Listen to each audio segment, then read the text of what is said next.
Mari kita berbanyak syukur pada Allah Ta'ala dengan mengucapkan alhamdulillahirrahmanirrahim, baik dalam keadaan sehat maupun dalam keadaan sakit. Ala kulli hal, dalam keadaan apapun kita wajib bersyukur, karena nikmat bukan hanya ketika sehat, saat sakit pun anugerah yang Allah berikan kepada orang yang sakit. Kenapa? Karena dengan sakit, satu, diangkat derajatnya jika tetap sabar dengan kondisi sakitnya. Yang kedua, dihapus, dilebur dosanya. Karena itu janganlah bersedih, la tahzan, saat sakit, karena sesungguhnya justru sakit peluang emas sebagai bersih-bersih dari kotoran dosa. Makanya salah satu doa yang diucapkan bagi pengunjung atau yang besuk kepada orang sakit, tahuran insya Allah, mudah-mudahan dengan izin Allah menjadi orang yang bersih atau sakitnya menjadi pembersih. Mudah-mudahan kita semua, baik yang sehat maupun yang sakit, tetap istiqomah dalam bersyukur dan kita semangat dalam beribadah. Mudah-mudahan husnul khatimah. Assalamualaikum warahmatullahi wabarakatuh.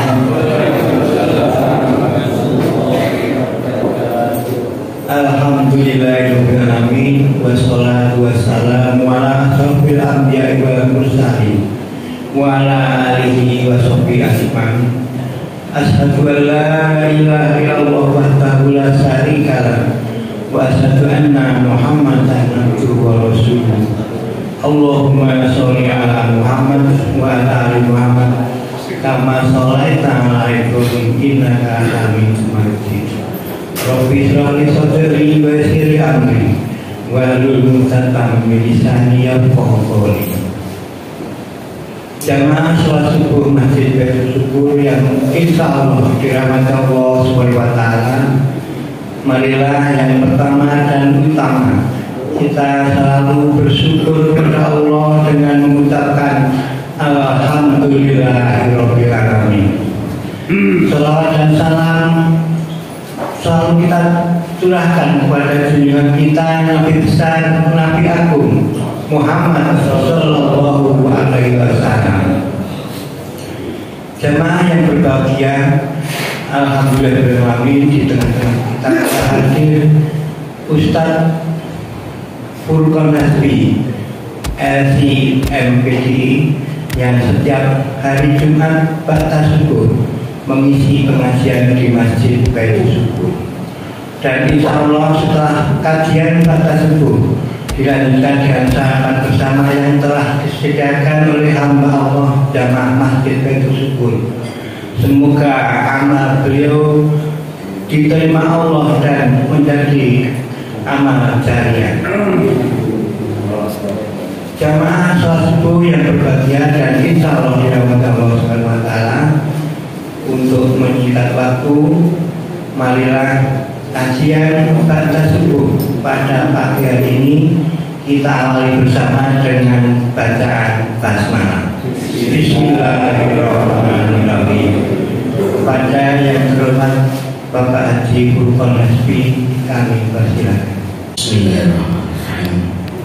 Assalamualaikum warahmatullahi wabarakatuh. Waalaikumsalam warahmatullahi wabarakatuh. Alhamdulillah, nahmaduhu wa nasta'inuhu wa nastaghfiruh wa na'udzu billahi min shururi anfusina wa min sayyiati a'malina. May yahdihillahu fala mudilla lahu wa may yudlil fala hadiya lahu.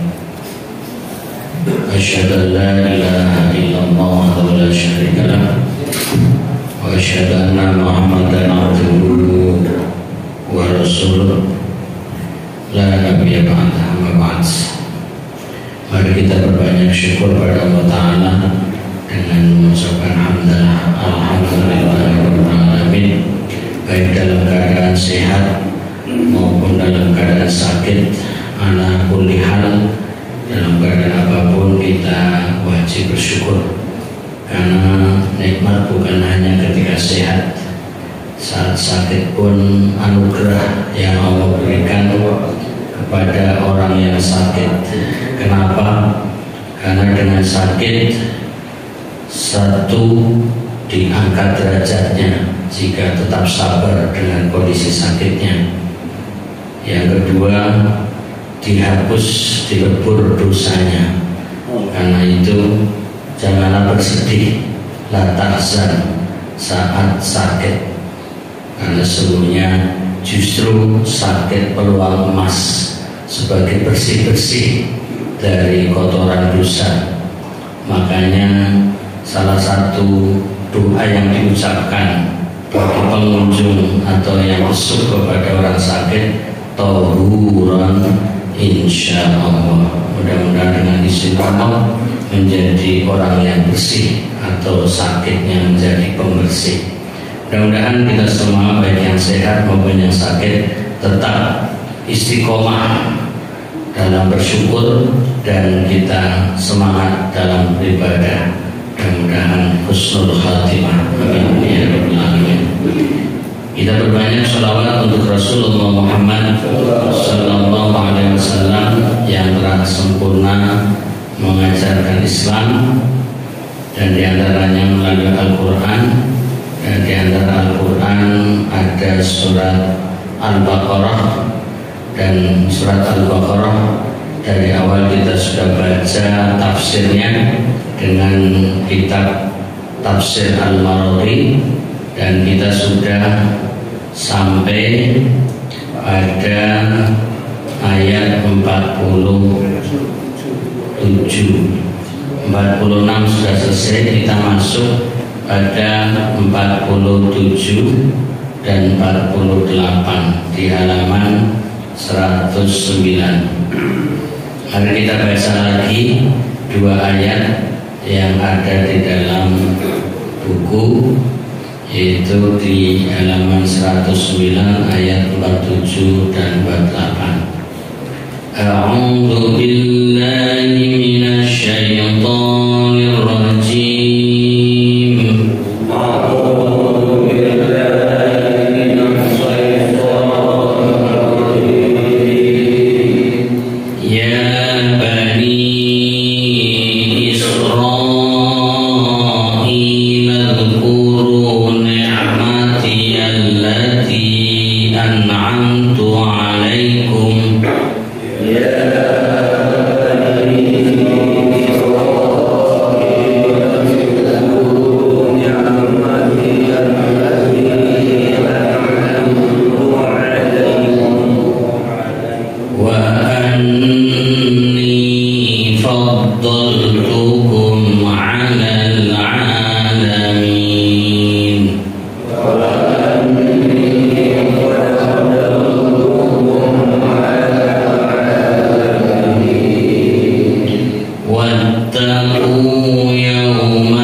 Al-Baqarah ayat 47 dan 48 dengan terjemahannya, ya Bani Israel, hai Bani Israel, uzkuru nikmati, ingatlah nikmatku, allati an'amtu alaikum, yang telah aku anugerahkan kepadamu, wa anni faddaltukum, dan ingatlah bahwa aku telah melebihkan kamu alal alamin, atas segala umat di alam ini. Ayat 48, wattaqu yauman, dan takutlah kamu kepada satu hari, la tajzi nafsun an nafsin syai'an, yang seseorang tidak akan dapat membela orang lain sedikit pun, wala yuqbalu minha syafa'ah, dan tidak akan diterima syafaat darinya, wala yukhadhu minha adlun, dan tidak diambil tebusan daripadanya, wala hum yunsarun, dan mereka tidak akan mendapat pertolongan. Itulah dua ayat yang kita baca. Mari kita ikuti dulu apa yang tertulis di buku, yaitu dimulai dengan keterangan ringkas, kemudian nanti masuk pada tafsirnya dari halaman 110 nanti sampai halaman 114, ya, dua ayat tapi cukup panjang, bahkan kita mulai dari halaman 109. Jadi ada 6 halaman yang akan kita baca. Keterangan ringkas, Allah berulang kali mengingatkan mereka akan nikmat karunia-Nya, karena mereka telah begitu lalai terhadap kewajiban mensyukuri nikmat-nikmat itu. Pada ayat terdahulu telah disebutkan nikmat-nikmat itu dengan diiringi oleh janji Allah kepada mereka tentang kemenangan melawan musuh dan untuk bertempat tinggal di Palestina. Di sini peringatan itu diiringi dengan ancaman, dan agar takut kepada siksaan Allah pada hari yang sangat hebat goncangannya, di mana seseorang sudah tidak dapat lagi membela orang lain sedikit pun. Di sini seolah-olah kepada mereka dikatakan, ini seolah-olah, jika kamu tidak mau taat kepada Allah karena nikmat karunia-Nya yang lalu, maka sekarang taatlah kepadanya, karena takut menghadapi siksaan hebat di masa datang. Halaman 110, teguran yang mengetuk hati dan ejekan ini mengandung petunjuk bahwa hati mereka sudah begitu keras.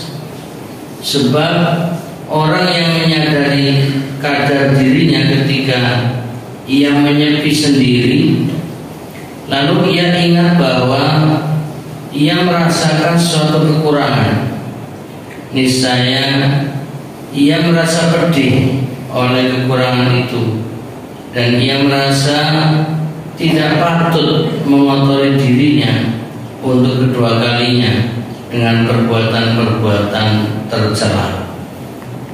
Baik Bapak Ibu jamaah yang dirahmati Allah, sebelum masuk membaca tafsirnya, sedikit mengulang berkaitan dengan keterangan ringkas ini. Jadi dua ayat ini masih nyambung ya dengan ayat sebelumnya. Yang diajak bicara ya, adalah Bani Israel, langsung menggunakan ya Bani Israel, wahai orang-orang Israel. Dan Bani Israel ini muncul sejak dari zaman Nabi Yakub, karena Nabi Yakub itu nama lainnya adalah Israel. Kemudian Bani itu artinya anak keturunannya. Jadi pertama putra dari Nabi Yakub alias Israel yang jadi nabi adalah Nabi Yusuf. Jadi langsung yang keturunan dari Israel yang menjadi nabi adalah Nabi Yusuf. Kemudian nanti turun sampai pada Nabi Musa. Tapi seringkali kalau kita menyebut Bani Israel terkesan adalah umat Yahudi yang mereka menjadi pengikut dari Nabi Musa alaihissalam. Padahal sebelumnya sudah juga ada para nabi dan mereka keturunan Bani Israel. Kemudian berlanjut setelah Nabi Musa banyak nabi-nabi yang lain sampai pada Nabi Isa alaihissalam. Jadi dari para nabi ya yang dari keturunan Bani Israel itu yang terakhir adalah Nabi Isa. Lalu disebutkan bahwa dakwahnya para nabi Bani Israel untuk Bani Israel itu sendiri, artinya internal untuk mereka Bani Israel. Nah, sementara nanti Nabi Muhammad SAW dari jalur lain, ya nasabnya nyambungnya ke Nabi Ibrahim, bahwa Nabi Ibrahim sebagaimana yang kita tahu populernya punya anak ada Ishak, kemudian juga ada Ismail. Bahkan sebenarnya Ismail lebih tua dari Ishak, walaupun Ishak anak dari istri pertama, tapi lahirnya setelah Ismail dari istri kedua. Istri pertama adalah Sarah, istri kedua adalah Hajar. Nah, kemudian dari Hajar ini melahirkan Ismail, yang dari Nabi Ismail tidak tersebut nabi yang diangkat Allah, yang tidak tercantum dalam Al-Quran, sampai pada akhirnya Nabi Muhammad SAW. Nah, ini artinya kalau disambung ya, antara Nabi Muhammad SAW dengan para nabi Bani Israel, ketemunya di Nabi Ibrahim alaihissalam. Karena itu populer untuk sebutan Nabi Ibrahim dengan Abul Anbiya, bapaknya para nabi. Dan beberapa syariat Islam itu ada kesamaan dengan syariat yang dilakukan oleh Nabi Ibrahim alaihissalam.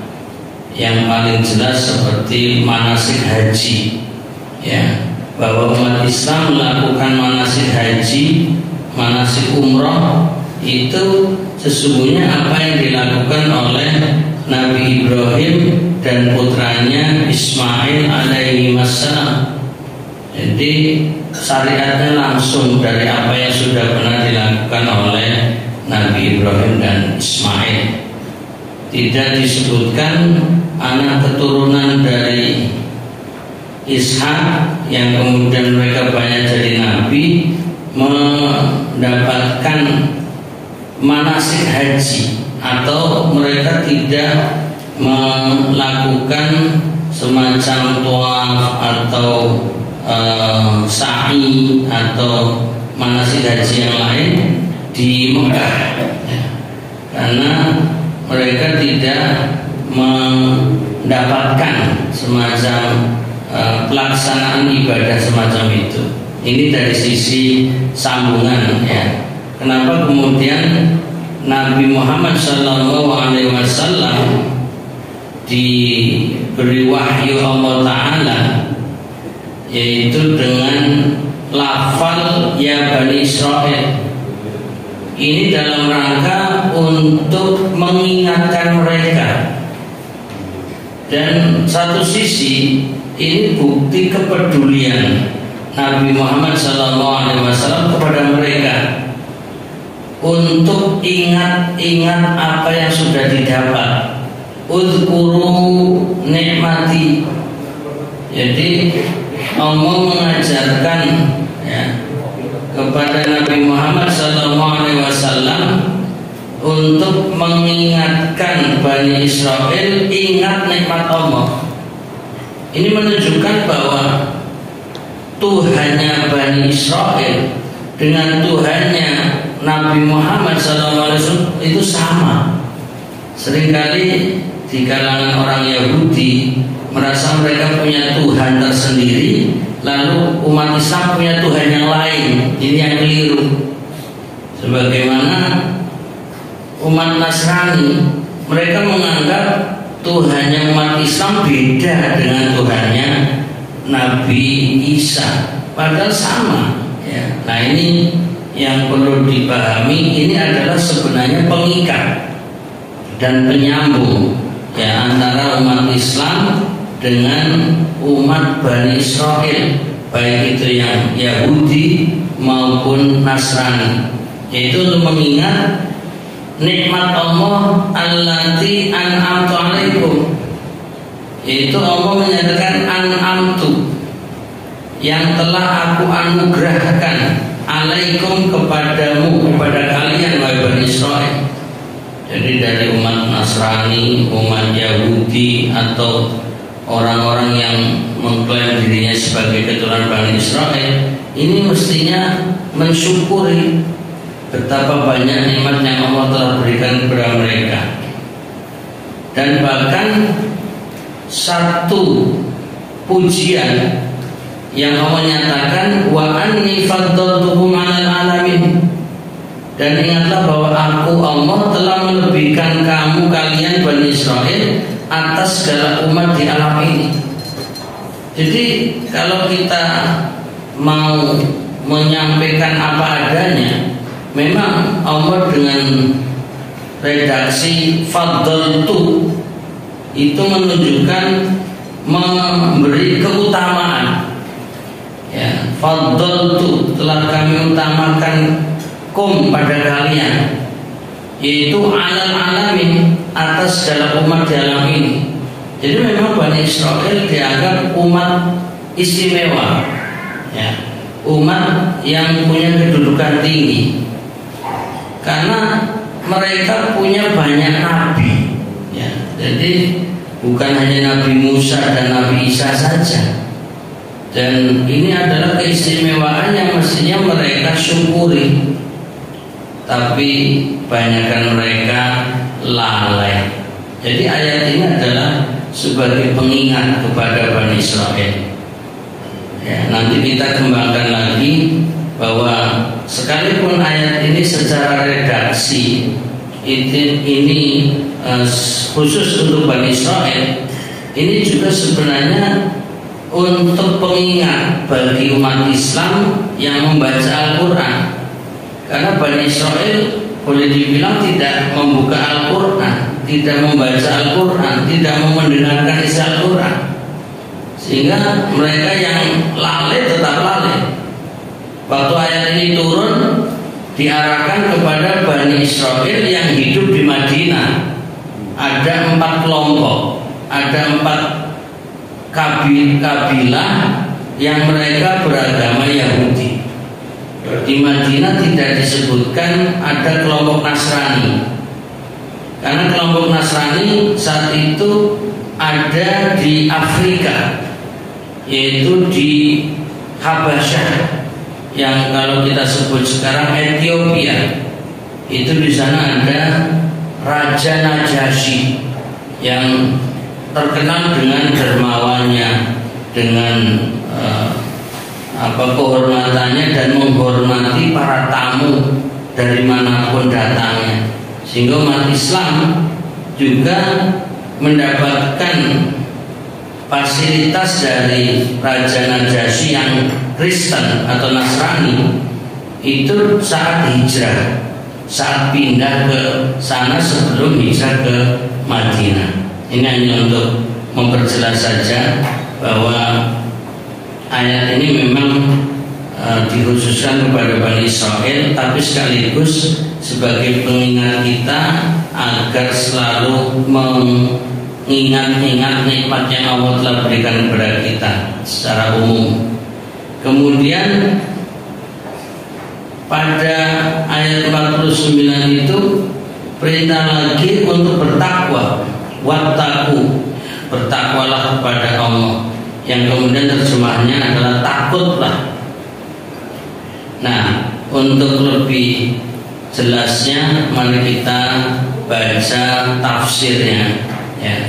Pada halaman 110 ada beberapa penggalan ayat ya, ini dibagi-bagi dari huruf A ya, B, C, D, E ya, itu adalah penggalan-penggalan ayat dari dua ayat yang sudah kita baca. Dimulai dari huruf A, yaitu penggalan dari kata ya Bani Israil ya. Udhkuru ni'mati allati an'amtu 'alaikum.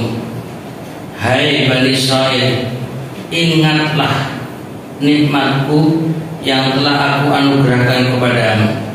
Penjelasan, titah ini merupakan penguat bagi titah sebelumnya dan menjadi pengantar untuk mengingatkan nikmat paling besar berupa mereka dilebihkan dari umat lainnya di bumi ini. Nah, ini memang kadang orang Yahudi merasa bangga dan bahkan bangga diri yang akhirnya menjadi sombong. Mereka sampai hari ini menganggap mereka adalah umat yang mulia, umat yang dikasihani Tuhan, umat yang disanjung Tuhan. Lalu kesombongan mereka menganggap umat lain tidak bernilai, umat lain rendah, termasuk menurut mereka umat Islam, umat Kristen bagi mereka itu rendah. Bahkan di zaman sekarang mereka yang sebenarnya kalau Yahudi dalam arti mereka beragama yang benar itu tidak seperti Zionis ya saat ini yang mengklaim menjadi penguasa negara Israel, begitu mudahnya membantai manusia di jalur Gaza. Udah lebih dari 40.000 orang dibantai dari kalangan umat Islam dan juga banyak dari kalangan umat Nasrani, karena di mata mereka mau itu Islam mau itu Nasrani bukan umat yang layak hidup di Palestina, karena mereka menganggap tanah Palestina adalah milik mereka. Sampai hari ini mereka berkeyakinan untuk menjadikan Palestina tempat mereka sehingga disingkirkanlah ya semua manusia-manusia yang ada di dalamnya, khususnya di jalur Gaza. Nah, mereka menuduhnya teroris umat Islam di sana. Ya, ini sekedar tambahan, dan sampai hari ini masih terjadi perang. Dan uniknya mereka terus melebarkan sayapnya. Ini saat ini ya, Zionis dengan umat Yahudi yang sesungguhnya di Palestina juga beda sebenarnya. Tapi ini hanya untuk menggambarkan secara umum bahwa pemerintahan Israel itu ingin mencaplok berbagai wilayah, bukan saja jalur Gaza yang masih bagian dari Palestina. Mereka terus menuju ke Libanon ya, dan ingin menghancurkan Libanon untuk dijadikan bagian wilayah dari Israel. Tapi upaya mereka belum berhasil atau bahkan tidak akan berhasil. Nah, karena sudah kewalahan, mereka meminta gencatan senjata saat ini, yaitu selama 60 hari atau 2 bulan. Ya, ini apa yang mereka lakukan dengan Lebanon. Ini berkaitan dengan politik sekarang. Ya, walaupun Perdana Menteri Israel saat ini Benjamin Netanyahu itu dinyatakan sebagai orang yang harus ditangkap. Ya, jadi ada 124 negara untuk diinstruksikan untuk menangkap PM Perdana Menteri Benjamin Netanyahu jika datang ke negara mereka. Tapi ya itu baru sebuah instruksi, belum sampai pada eksekusi. Kalau Khomeini di Iran malah menyatakan jangan sekedar ditangkap, dibunuh, tangkap dan dieksekusi dengan hukuman mati karena sudah menjadi penjahat perang. Nah, ini hanya sekedar tambahan bahwa karena mereka merasa sebagai umat yang utama, mulia, tertinggi, ya, dan memang di Al-Quran ini dinyatakan semacam itu. Jadi ya, kita mau tidak mau membacanya bahwa Allah sendiri menyatakan faddaltu, ya, faddaltukum 'alal alamin, yaitu Allah menyatakan telah kumuliakan atau kulebihkan kalian Bani Israel ya atas umat yang lain, umat di alam ini. Kemudian pada berikutnya huruf B itu penggalan ayat dari wa anifat dan ingatlah, yaitu pada sampai mana tadi? Aku anugerahkan kepadamu faddaltukum 'alal alamin. Kemudian dan ingatlah bahwa aku telah melebihkan kamu atas segala umat di alam ini. Ini poin kedua. Wa anni faddaltukum 'alal alamin. Ya, kita baca keterangannya, yaitu aku telah berikan kepadamu keutamaan dan kelebihan ketimbang atau daripada atau dibandingkan bangsa-bangsa lain, sekalipun dibanding umat-umat yang telah maju kebudayaan dan peradabannya, seperti bangsa Mesir dan penduduk negeri Palestina.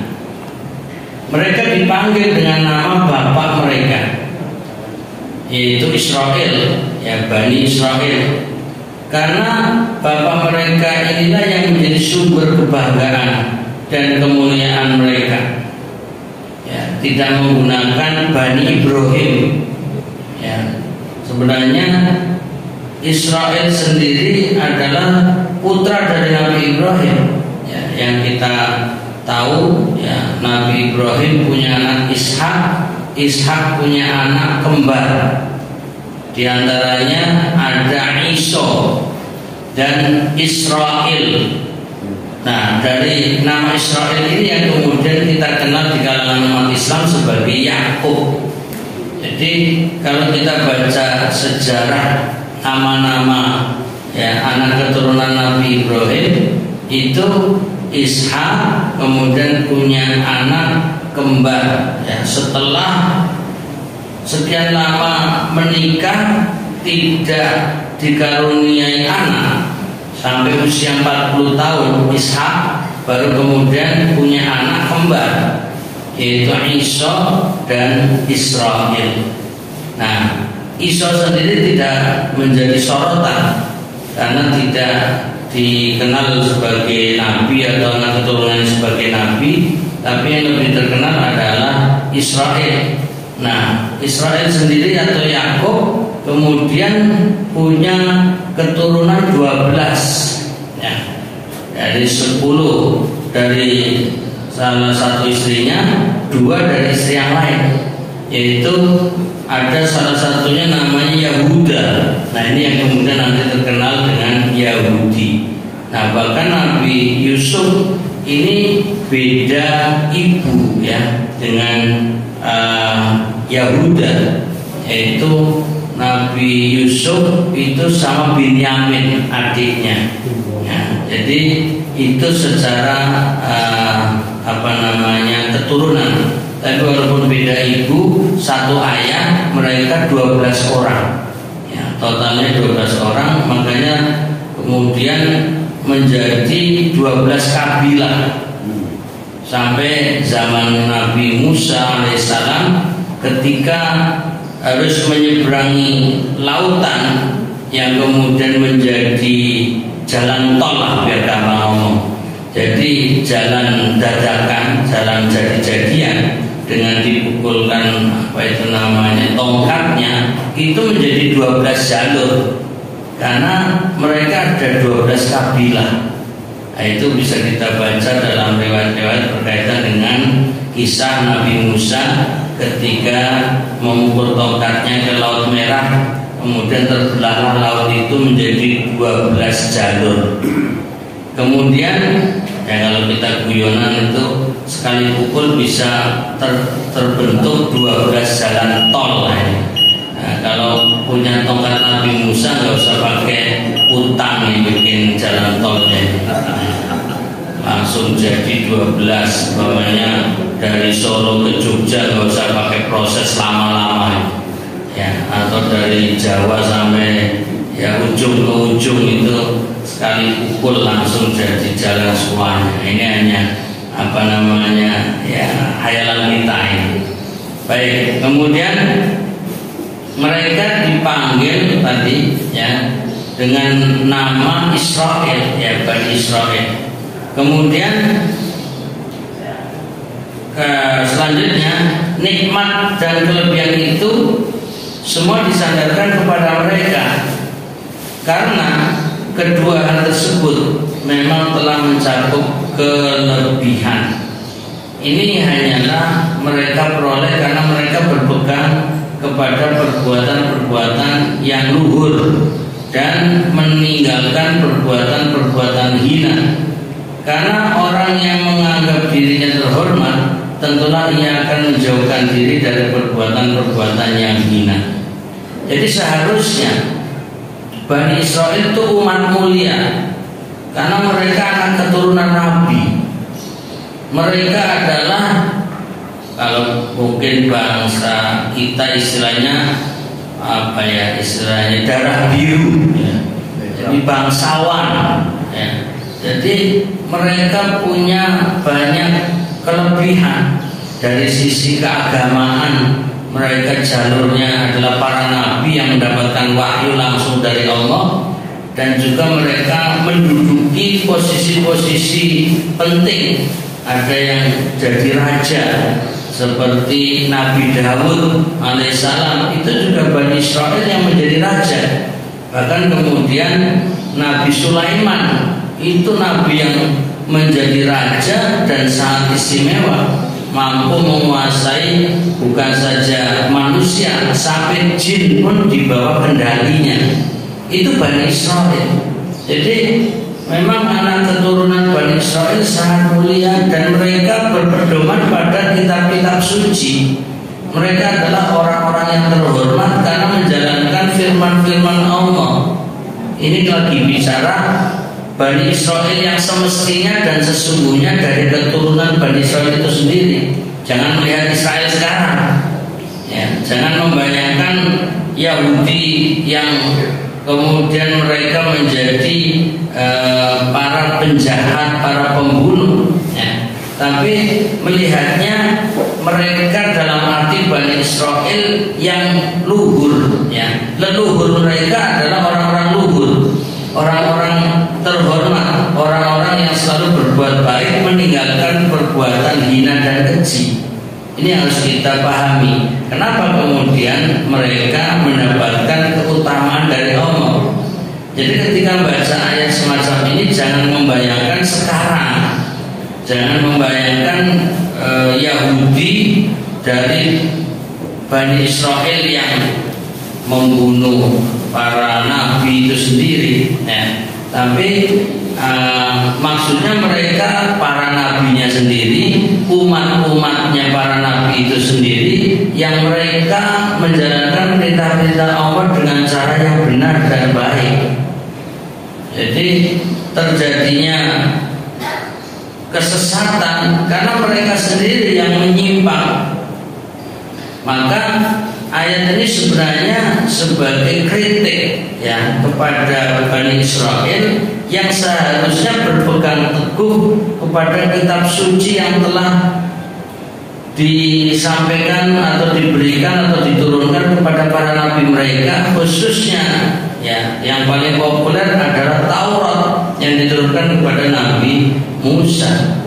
Nah, ini seharusnya mereka berpegang teguh dengan Taurat karena isi Taurat adalah bertauhid, ajaran akidah yang benar, keyakinan yang lurus, shiratal mustaqim, yang menyembah Allah, la ilaha illallah, tidak ada kesesatan ajarannya. Tapi kemudian menyimpang ya sebagian Bani Israel, termasuk juga apa yang disampaikan kepada Nabi Isa ya, itu juga Bani Israel yang mestinya kalau umat Nabi Isa berpegang teguh dengan kitab Injil yang Allah turunkan, seharusnya mereka menyembah Allah. Mereka adalah orang-orang yang bertauhid ya, termasuk seperti Ashabul Kahfi. Jadi kenapa kita di hari Jumat malam Jumat dan hari Jumat dianjurkan untuk membaca Al-Kahfi ya, di samping memang punya keutamaan tersendiri, itu ada sejarah Ashabul Kahfi yang mereka sebenarnya mengikuti ajaran Nabi Isa alaihissalam, bukan istilahnya Kristen sebenarnya. Karena istilah Kristen itu setelah 300 tahun ya, kemudian hari bahwa ajaran Nabi Isa diselewengkan, yang kemudian mereka menyebutnya sebagai Kristus ya, Kristen, bahkan menuhankan Nabi Isa menjadi Yesus. Nah, ini adalah penyelewengan. Tapi kalau pengikut Nabi Isa yang sesungguhnya, mereka beriman dan bertauhid, maka Ashabul Kahfi itu adalah umat Nabi Isa, dalam arti mengikuti ajaran Nabi Isa ya, bukan mereka hidup di zaman Nabi Isa, tapi mereka yang mengikuti akidah yang benar. Mereka adalah para pemuda yang beriman ya, dan mereka bertauhid dan membawa anjing gitu. Jadi kalau dalam Al-Quran menyebut kata anjing itu biasa, tapi kalau orang Jawa, orang Indonesia menyebut anjing rasanya risih gitu. Apalagi pakai bahasa Jawi ya, bilang asu itu rasanya ramai 16 ya. Padahal Al-Quran juga menyebut kalbun ya. Kita baca surat Al-Kahfi itu mendapati kata kalbun itu beberapa kali. Tapi kalau kita terjemahkan ke bahasa Jawa, kira-kira rasanya piye itu? Karena kita sudah terdoktrin bahwa kalbun atau anjing itu najis ya. Sehingga umat Islam begitu antipati terhadap kalbun. Padahal hewan yang paling cerdas atau hewan yang bisa dijadikan pendamping manusia itu ya kalbun.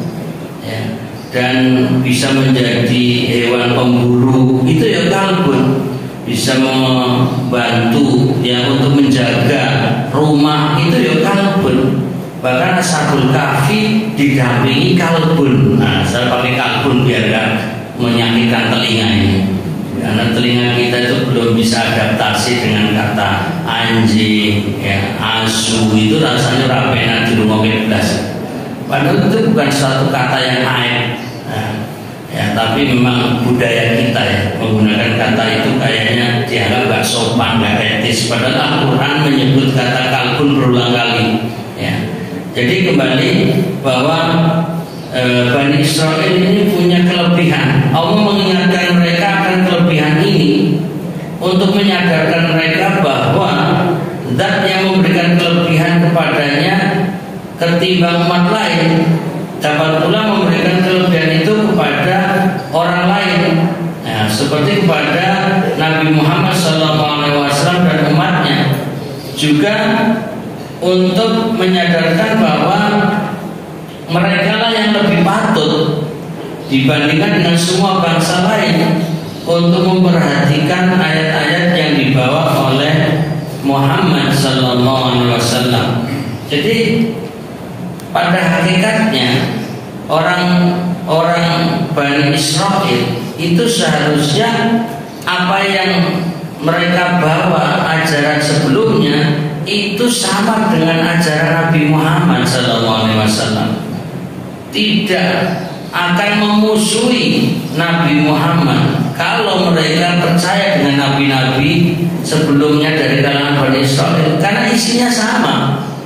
Ajaran Nabi Musa ya mengajak iman dan bertauhid. Ajaran Nabi Isa juga mengajarkan iman dan bertauhid. Ajaran Nabi Muhammad juga mengajarkan iman dan tauhid, sama sebenarnya. Untuk menyembah Allah, la ilaha illallah, la ma'buda bihaqqin, ya. Tidak ada sesembahan yang berhak atau yang benar disembah illallah, kecuali Allah. Jadi agama Nabi Musa dengan Tauratnya juga mengajarkan la ilaha illallah. Ajaran Nabi Isa ya dengan Injilnya juga la ilaha illallah.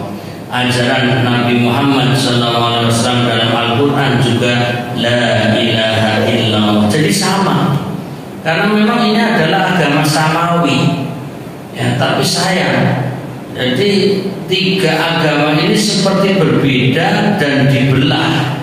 Seharusnya satu, karena sumbernya satu dari Allah ya. Nah, ini yang sebenarnya diinginkan Allah Ta'ala melalui Nabi Muhammad SAW.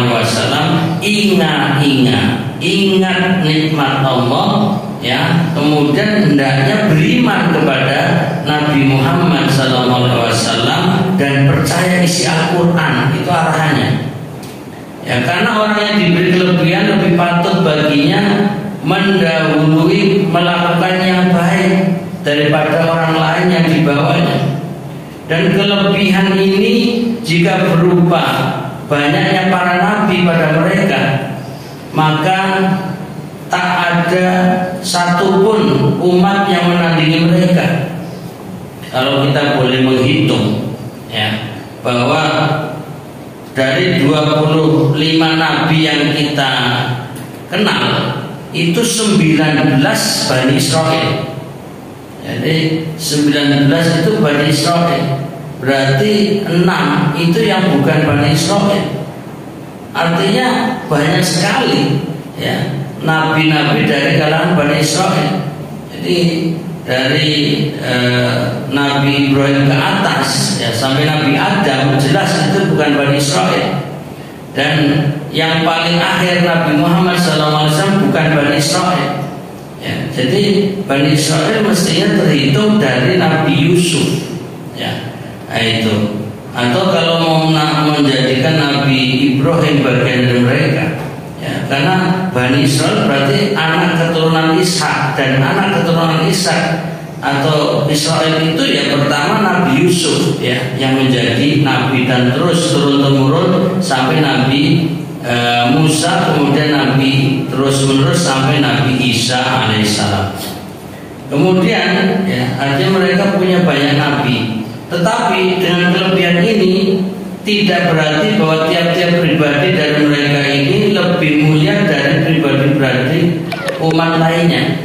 Ya, secara umum Bani Israel itu punya kelebihan, tapi tidak serta-merta kalau keturunan Bani Israel mesti baik. Banyak mereka yang menyeleweng, banyak mereka yang melakukan kejahatan, perbuatan keji, mereka berbuat hina, bahkan menjadi pembunuh. Dan banyak Bani Israel yang menjadi pembunuh nabi dari Bani Israel. Ya, contoh Nabi Zakaria dibunuh oleh Bani Israel, Nabi Yahya dibunuh oleh Bani Israel. Jadi mereka banyak melakukan pembunuhan terhadap para nabi. Nah, jadi tidak serta-merta kalau mereka anak keturunan dari Bani Israel lalu mesti utama. Ini sama halnya, ini maaf sisipan, orang yang merasa mengaku dari keturunan Nabi Muhammad SAW, umpamanya dengan istilah di Indonesia para habaib atau habib, ya, itu yang artinya kekasih. Jadi ada kesan kalau dapat gelar habaib, habib itu berarti keturunan Nabi, otomatis mulia, terhormat. Tidak seperti itu. Memang Nabi dan zuriyahnya, anak keturunannya secara umum punya kelebihan dan keistimewaan. Tapi tidak serta-merta kalau anak keturunan dari jalur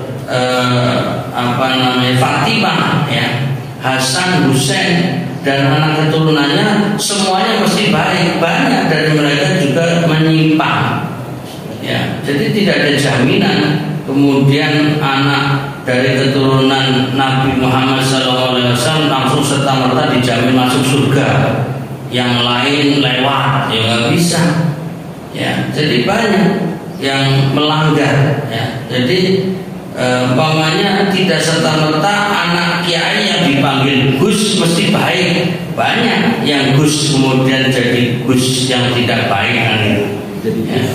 Ya, mau nyebut gak enak, pokoknya Gus. Jadi ya, tidak semua anak kiai yang dipanggil Gus serta-merta menjadi orang yang jadi panutan seperti bapaknya Pak Kiainya itu. Ya, Pak Kiai adalah seorang ulama yang biasanya punya pesantren, ya, kemudian ya secara umum tokoh panutan, kemudian punya anak keturunan biasanya dipanggil Gus. Tapi ya ada Gus yang baik, tapi juga banyak Gus-Gus yang tidak baik. Nah, ini sama seperti itu. Habib, habaib, ya mestinya habaib kalau memang benar jalurnya sampai kepada Nabi itu mestinya baik. Tapi banyak habib-habib yang ya menggunakan kebesaran namanya untuk kejahatan-kejahatan, penipuan-penipuan dan lain sebagainya. Demikian pula Bani Israel, mereka seharusnya adalah umat yang mulia, umat yang diutamakan, umat yang punya kelebihan, ya, secara umum betul, tapi tidak serta-merta ya pribadi-pribadi mereka lalu disebut orang yang mulia. Jadi akan disebut mulia kalau tetap di jalur yang benar. Jadi kalau menyimpang ya tetap dianggap sesat. Kemudian di samping tidak menghalangi kemungkinan dikubulinya mereka oleh bangsa-bangsa yang paling remeh sekalipun, jika mereka menyimpang dari jalan kebenaran, meninggalkan tuntunan para nabinya, sedangkan bangsa lain justru mengambil petunjuk para nabi itu.